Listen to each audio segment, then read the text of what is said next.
we're here off the 78 here, just 2 miles up from when you're going into Julian. I mean, look at this. This is a massive mudslide that we've seen here. Just to kind of give you a better idea of how big these rocks are. I mean, look at this one right here. I would have to say is probably almost as big as my fist. Crews cleared out here, I would say just about an hour or so, but they say that this massive, at least 20-foot tree you could see here was a result of that gusty wind and rain that we saw just a few hours ago. Actually did take an interesting turn here. I'll step up the way where you can see that the Humane Society is here. They're trying to get that dog out of the sinkhole. There are some tips the public can keep in mind when it comes to keeping your credit card information safe, and one of those is to always hide your PIN number. The goal of the training is to provide officers with the tools needed to keep bicyclists and pedestrians safe. We saw people this morning, they were pulling over, they were taking videos and pictures, and Packer fans I spoke to were just in awe of the process. The system has more than 800 different scenarios, and using the technology, they're even able to create scenarios of their own.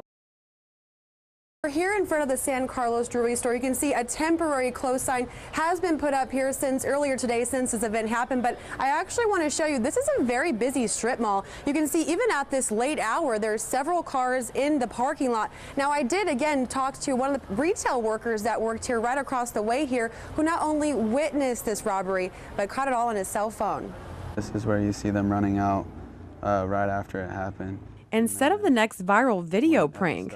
I thought it was a joke at first. I saw them run in and I thought it was kind of suspicious, and so that's why I started to grab my phone. Jesse Duffield's cell phone caught this, an armed robbery happening in the act. Now, this all happened at the San Carlos jewelry store just after 1 p.m. Saturday.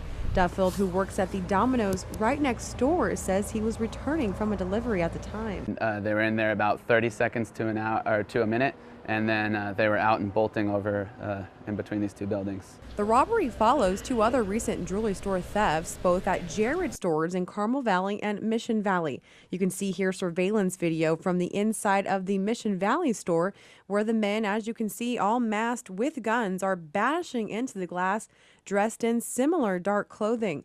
Police tell NBC7 they are investigating if there is some type of connection between the robberies, but say it's too early to tell. Quick left or quick right, and then basically. But in this case, Duffield says all 3 of the men ran away on foot, dashing through this busy strip mall toward the back of the building. He says it has served as a reminder to always keep an eye on your surroundings. Brings an alert to safety in general. Yeah. So. Always watch back. Yeah, definitely.